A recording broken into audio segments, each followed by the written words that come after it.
요즘 전 세계 어딜 가든 제너레이티브 AI 이야기들이 많은데요. 오픈 AI, 구글, 마이크로소프트, 메타 등 미국 기업들이 주도하는 이 변화 속에서 한국 기업들은 뭘 하고 있나, 이 변화에 어떻게 대응해야 되나 궁금증과 걱정들이 많습니다. 이러한 배경에서 한국에도 훌륭한 AI 회사들이 많다, 한국이 만들어가야 할 AI 생태계는 이런 것이다 를 이야기하기 위해 국내 대표 제너레이티브 AI 회사 중 한 곳인 리튼 테크놀로지스와 네이버, 카카오 등 다양한 회사들이 모여 2023 제너레이티브 AI 아시아 컨퍼런스를 열었습니다. 어떤 이야기들이 오고 갔는지 저와 함께 살펴보시죠.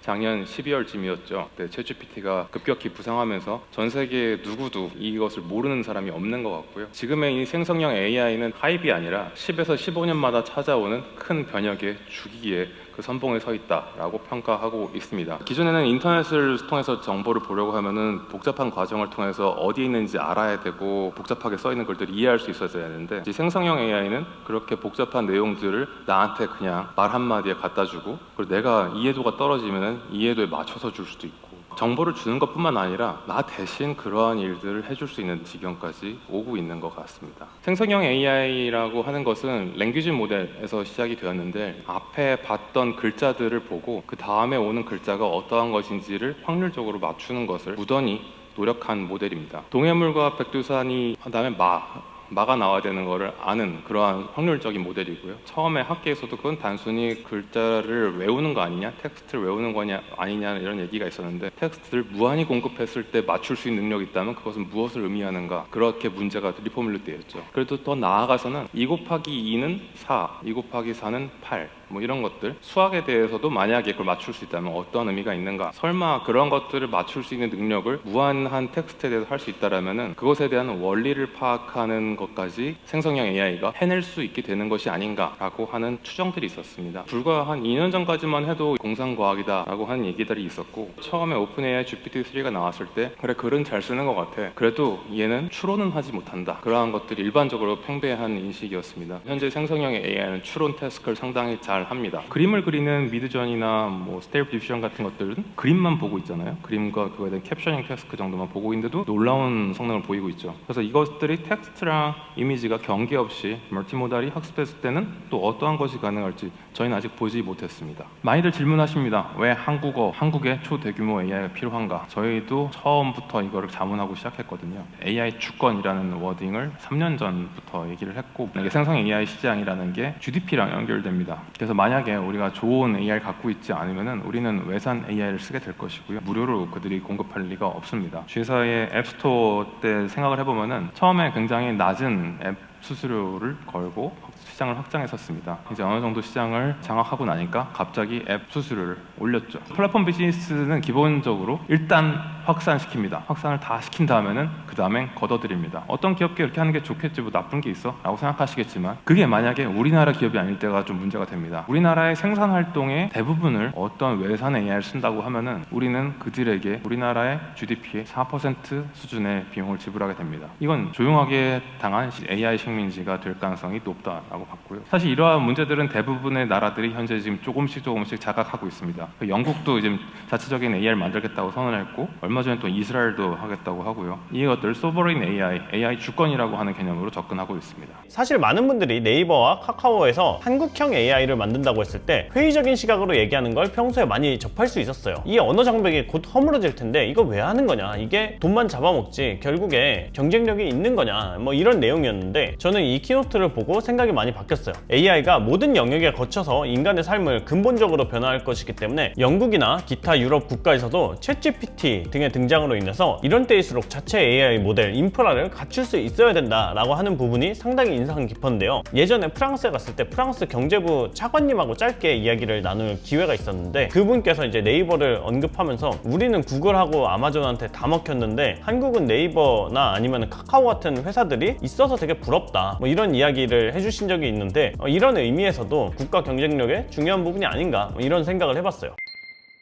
오늘 우리가 모인 이유는 제너레이티브 AI가 인터페이스 혁명을 일으키고 있기 때문입니다. PC와 인터넷의 등장으로 우리는 마우스와 검색을 통해 세상과 연결될 수 있었고, 모바일 때는 터치 스크린을 통해 언제 어디에서나 다양한 어플리케이션들을 사용할 수 있었습니다. 생성 AI 시대에는 LLM의 언어 능력이 인간 평균을 뛰어넘게 되면서 자연어와 대화로 구성된 명령이 가능해졌습니다. 인류 역사상 처음으로 대화를 통해 기계에게 내가 원하는 바를 명령하면 기계가 이를 똑똑하게 이해하고 수행할 수 있게 되었습니다. 인터넷 시대의 프론트엔드는 이러한 서비스들이 우리의 PC 화면의 첫 화면을 차지했습니다. 이런 인터넷과 모바일의 프론트엔드를 대체할 대화형 AI 프론트엔드가 되어 사람들의 첫 화면으로 자리 잡고자 합니다. 리트는 넥스트 포털을 목표로 합니다. 리튼이 이루고자 하는 넥스트 포털은 모두를 위한 AI 생태계입니다. 리튼 테크놀로지스는 2021년에 창업해서 2년 만에 누적 190억이 넘는 투자를 받은 한국 대표 생성형 AI 회사 중 한 곳입니다. 구글에 리튼을 검색해서 들어가시면 다양한 제품들을 써보실 수가 있어요.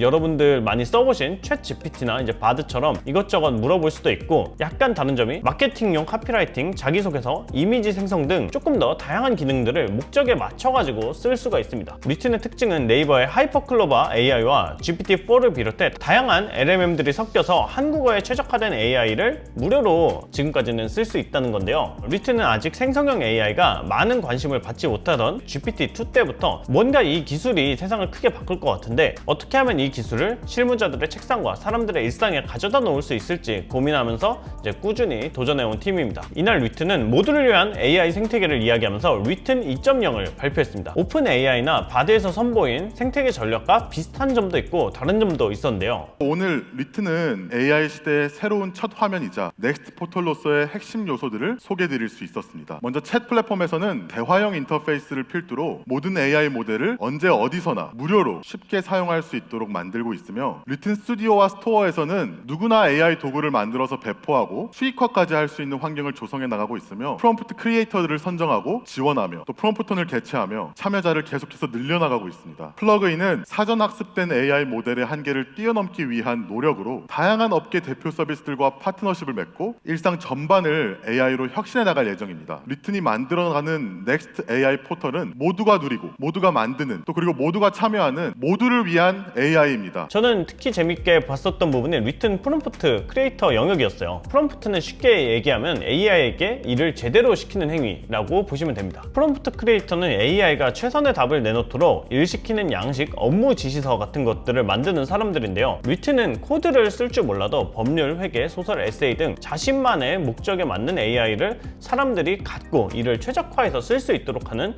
툴 빌더 리튼 스튜디오를 제공하고, 그것들을 잘 쓰는 사람들을 크리에이터라고 부르면서 이미 똑똑한 AI를 사람들이 잘 활용할 수 있도록 도우며 생태계를 만들어가고 있었습니다. 리튼 플러그인 부분도 재밌었는데 얼마나 많은 사람들이 인공지능을 통해서 다양한 것들을 구매하게 될지 기대되는 부분이었습니다. 사실 이런 부분은 이제 챗 GPT에서도 갖고 있는 기능인데, 아무래도 이제 뭐 미국 시장이나 한국보다 더 큰 시장들 먼저 공략을 한 다음에 이제 한국으로 이제 돌아오거나 하지 않을까 싶은데, 이제 한국에서는 리튼이 빠르게 이렇게 치고 나가고자 대화형으로 원하는 걸 찾고 원하는 지식을 얻고 구매도 하고 항공권 예약도 하고 이런 경험들을 빨리 선제적으로 만들어 나가려는 이제 그런 움직임이 돋보이는 부분이었습니다. 기타 수많은 LLM과 플러그인들을 유저에게 맞게 작동시키는 오토GPT 같은 기술, 모델들의 모델이라고 불리는 MOM 기술을 공개하기도 했습니다. 규모가 별로 안 큰 회사였을 텐데 얼마 전까지 언제 이런 걸 다 만들었는지 정말 신기하고 실행력이 되게 돋보이는 부분이었어요.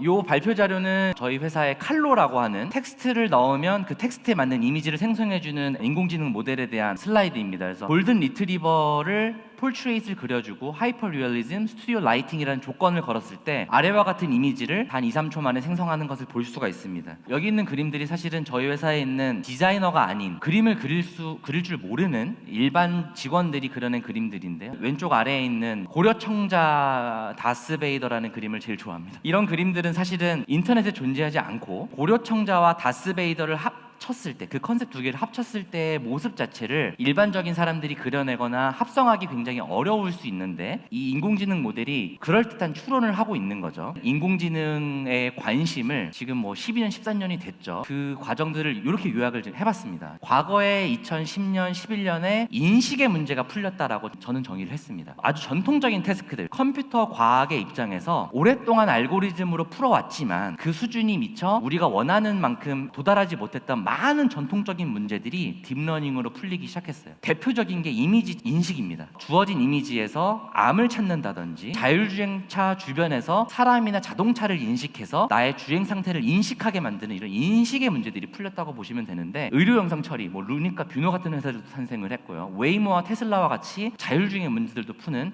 좋은 회사들이 많이 생겼습니다. 뭐 얼굴 인식, 음성 인식, 뭐 공장 자동화, 위성 사진 분석 등 인식의 문제를 통해서 풀 수 있는 다양한 문제들이 풀려지기 시작했습니다. 과거 10년을 돌이켜서 보면, 그래서 딥러닝이 나와서 AI가 나와서 우리 삶에 정말 AI가 깊숙이 스며들었냐라고 하면 많은 대중들은 부정적인 대답을 할지도 모르겠습니다. 그러나 생성 모델 같은 경우에는 사람 레벨의 창의성과 창작 능력을 가지고 있다라고 하는 점에서 이 모델이 할 수 있는 케이퍼빌리티의 범주가 굉장히 넓어졌다라고 생각이 듭니다. 이게 오픈 AI에서 가져온 사례 중에 하나인데요. 신데렐라의 줄거리를 문장으로 설명하되 각 단어를 반복되는 글자 없이 A부터 G까지 사용해달라는 말을 썼습니다. A beautiful Cinderella dwelling eagerly 해서 A, B, C, D 해서 G까지, jealously까지 A부터 G까지의 단어를 이용해서 이렇게 문장을 설명한 걸 보실 수가 있고요. 인간이 할 수 있는 추론 능력, 그리고 인간이 할 수 있는 문제 해결 능력 대비해서 GPT-4 같은 컴퓨테이셔널한 인텔리전스가 가지는 특장점을 보여주는 지점인 것 같아요. 만약에 제가 여기 있는 분들께 기역부터 히읗까지를 사용해서 홍길동전의 줄거리를 요약해달라고 하면 몇 시간이 걸릴까요? 풍선을 매달고 있는 실이 있어요.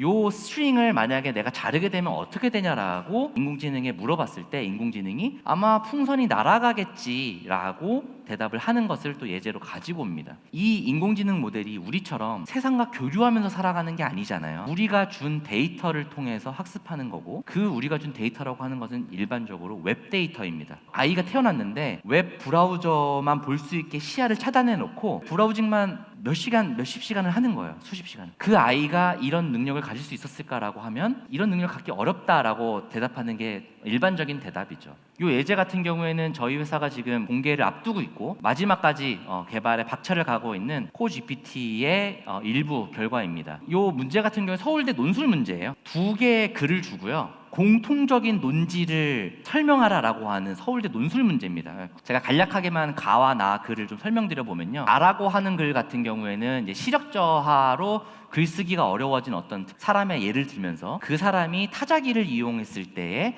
어떤 도구적인 도움을 이용해서 글을 쓰게 됐는지에 대한 내용이고요. 두 번째 글 같은 경우에는 택시 운전사들이 주변 상황을 파악하는데 지도에 의존하는 얘기들을 했습니다. 이 예시가 재미있는 게 저도 이제 뼛속까지 공대생이고요. 이 모델을 만드는 저희 팀도 다 공대생이잖아요. 그래서 저희가 이런 문제들로 저희 랭귀지 모델을 테스트를 되게 많이 해보고 있는데, 사실 저도 이 문제를 놓고 논술을 쓰라고 하면은 말이 잘 안 떨어져요. 두 글 모두 기술의 발전이 인간의 인지 능력과 경험을 크게 바꾸어 놓은 사례를 논한다라고 하면서 시작합니다. 니체의 타자기 사용이 글쓰기 스타일과 내용에 영향을 미친 것, 택시 운전사가 내비게이션 시스템에 의존하면서 공간 찍는 게 바뀐 것 하면서 쭉 에세이를 이어나갑니다. 이 글이 정답이냐 아니냐는 중요하지 않았고요. 내가 생각할 수 있는 범주와 생각할 수 있는 능력 자체를 순간적으로 증강시켰다는 인상을 받았어요. 지능에 가까워지고 있고 AGI 그리고 슈퍼 인텔리전스가 수년에 나올 거라는 믿음을 가지고 있고요.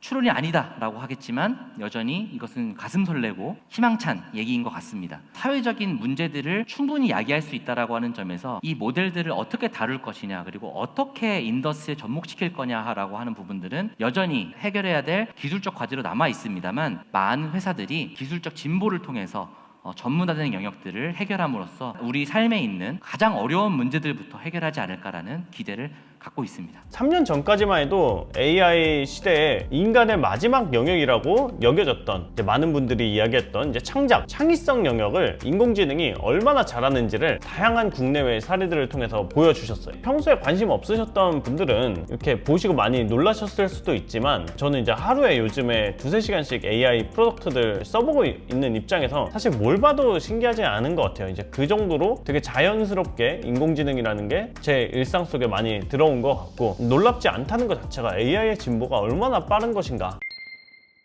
이 생성형 AI 시대가 되면서 검색이 어떻게 달라질 수 있는 것인지. 인터넷이라는 게 나온 이래 가장 큰 어플리케이션이 검색이지 않습니까? 사실은 시장 규모로 봤을 때 1994년에 야후가 검색 엔진을 만든 이래 30년 동안 검색 결과 화면이 링크의 나열이에요. 그러니까 이제 어떻게 보면 프로덕트의 혁신이 딱히 없던 영역인 거죠. 물론 검색창 뒤에 있는 기술은 엄청나게 발전을 했지만 사람들이 원하는 건 링크의 나열이 아니라 사실은 링크 뒤에 있는 답이지 않습니까? 그 정보인데 어떻게 하면은 그 정보를 더 앞단으로 끌어와서 질문을 한 순간 바로 줄 수 있을까? 요거를 해결하는 것이 저는 궁극의 검색이라고 생각을 하는데 요거를 해낼 수 있는 기술이 딱히 없다가 이제 거대 언어 모델이 요거를 좀 할 수 있게 도와주는 것 같고요. 또 한편으로 검색이 그러면 생성형 검색으로 완전 대체될 것이냐 하면은 저는 개인적으로는 그렇게 생각하지는 않습니다. 내가 직접 탐색해보고 싶은 니즈도 분명히 있는 것이기 때문에 이 링크의 나열형의 검색과 답을 바로 없는 생성형 검색이 같이 있는 게 가장 아이디어한 형태라고 생각합니다. 정교하게 잘 쓴다라는 정도가 아니라 회사 내에서 생각하는 프롬프트 엔지니어링이라는 게 어떤 것이고 사내에서 제품화하는 과정에서의 프롬프트에 대한 얘기도 좀 소개를 해주셨으면 좋겠습니다. 그 GPT-3 이후에 나왔던 그 퓨샷 패러다임에 있어서는 기존의 이제 특정 목적의 모델, 인공지능 모델을 학습을 할 때 1000개 혹은 10,000개 이상의 라벨링된 데이터가 필요해야지만 학습을 할 수 있었는데 이제 적은 양의 예제만으로도 어느 정도 수준을 낼 수 있는 모델을 만들 수 있었다는 것이 좀 가장 큰 장점이었다고 생각을 합니다. 그랬기 때문에 이제 리튼도 초반에 50개 이상의 툴을 만드는 데 있어서 되게 빠르게 실험을 할 수 있었다라고 생각을 하고 있는데요. 챗GPT 이후에 모델이 너무 똑똑해지면서 사실 프롬프트 엔지니어링에 대한 난이도도 되게 쉬워졌고 이게 결국은 사람들이 자연어로 이 기계에 말을 걸면서 결과물을 얻어내는 건데 그 말을 거는 상대가 똑똑해지면 똑똑해질수록 제가 개떡같이 말해도 얘가 찰떡같이 알아듣는 그런 일들이 일어나는 것 같거든요. 좀 돌이켜보면은 제가 초등학생 때는 그 정보 검색사라고 해가지고 검색 엔진에다가 뭘 검색했을 때 답을 찾기가 너무 어려우니까 검색 스킬을 가진 사람들이 이제 자격증이 있고 직업이 있었단 말이에요. 근데 그게 지금은 많이 없어졌잖아요. 들어보신 적도 없으실 것 같은데. 그래서 왠지 한 5년에서 한 10년이 지나면 결국은 이 모델 자체가 개떡같이 말해도 찰떡같이 알아들음으로 인해 이 프롬프트 엔지니어링의 영역이 좀 저는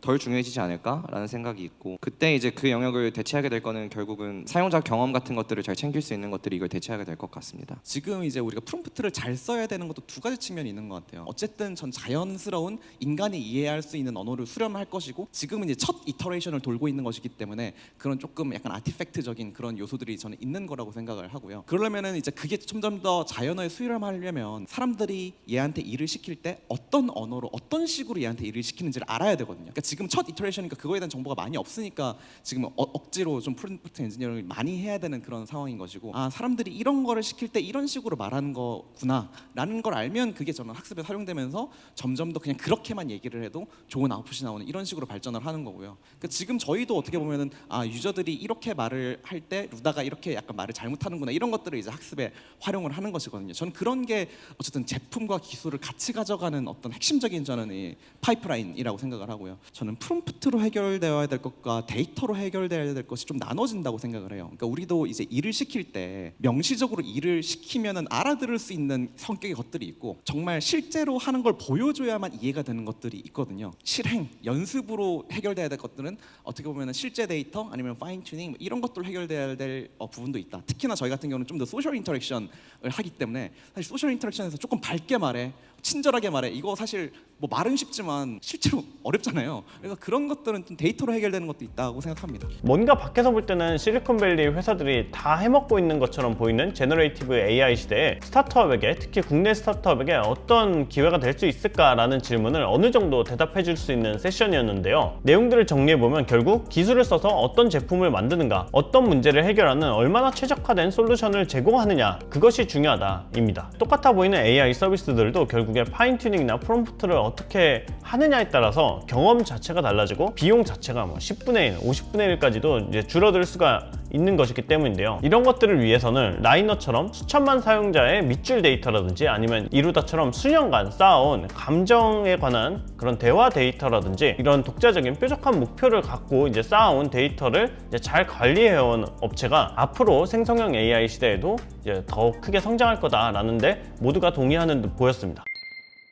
가장 크게 느꼈던 것은 AI 업계에 계신 분들이 AI라는 파도와 글로벌 전쟁이라는 것을 정말 심각하게 진심으로 받아들이고 있다는 점이었습니다. 이게 뭔가 신기한 게 나왔다라고 치부해 버리기에는 인간 삶에 너무나도 근본적인 변화가 일어나고 있는 것이기 때문에 이 부분에 대해서 우리가 자체적인 기술력과 역량과 그리고 성공 사례들을 만들어내지 못한다면 많은 부분 사회에서 비효율이 발생할 것이다 라는 부분이었는데, 온갖 회의적인 시각들 사이에서도 진심을 다해서 일선에서 힘써주시는 분들 보면서 정말 감사하기도 했고, 아직은 창업한 지 2년 정도 된 리튼이라는 회사가 이렇게 초기임에도 불구하고 이제 좋은 의도와 뜻을 갖고 이렇게 자리를 만들어서 정말 대담하다 라는 생각도 들었습니다. 사업적인 입장에서 보면은 스타트업의 AI 프로덕트들은 이제 주로 GPT, 클로바 등 여러 회사들의 AI 기술들을 조합해서 고객 가치를 이제 제공하는 과정이기 때문에 서로의 제품을 이제 구입해서 이제 써주기도 하고 협력도 하면서 이제 생태계를 만들어가는 것이 중요한데, 이거 우리 한번 잘해보자 이런 메시지도 있었다고 볼 수 있을 것 같아요. 개인적으로 저는 요즘에 앞서 언급했던 오토GPT를 쓰는데 정말 맛이 들려 있는데요. 이제 챗GPT가 과거에 학습한 데이터를 바탕으로 이제 결과를 보여주는 거라면, 오토GPT는 인공지능에게 목표를 주고 일을 시키는 것입니다. 예를 들어서 지난주에 세계에서 가장 많이 투자를 받은 스타트업 10개를 찾아서 어떤 회사들이 투자받았고 그 회사들이 왜 투자받았는지를 리스트업 해줘 라고 하면은 이제 그거를 한 5분 정도 만에 해줍니다. 이제 1불에서 5불 정도 들기도 하지만, 사실 이런 일들이 어떤 글로벌 회사 회장실 어떤 비서나 아니면은 브레인 조직들이 하던 일이었는데, 이런 조사를 5분 안에 해주기도 하지만 이런 조사를 수십 개를 동시에 해주기도 하는 거죠. 어떻게 보면 굉장히 공부도 많이 하신 분들이 리서치를 통해서 막 큐레이션도 하고 다듬고 해야 되는 일들을 수십 명이 해야 될 일을 이제 AI 하나가 이제 몇천 원 주면 해줄 수 있는 세상이 됐구나. 이거 컨텐츠 산업에도 지각 변동이 일어나겠다 하면서 정말 주의 깊게 보고 있습니다. 이런 미래를 보면서 리튼에서 양성하는 프롬프트 크리에이터들이 각 분야에 최적화된 스몰 AI 프로덕트를 수백 수천 개씩 만들고, 그들이 만든 걸로 오토GPT를 누구나 저렴한 가격에 목적에 맞게끔 쓸 수 있게 된다면 정말 충격적인 세상이 오지 않을까. 한마디로 요약하자면 2023 제너레이티브 AI 아시아는 모두를 위한 AI라는 비전에 되게 걸맞는 자리였다고 말을 할 수 있을 것 같은데요. 많은 분들이 AI를 위기가 아닌 기회로 활용할 수 있도록 앞으로도 좋은 행보 기대해 보도록 하겠습니다. 감사합니다.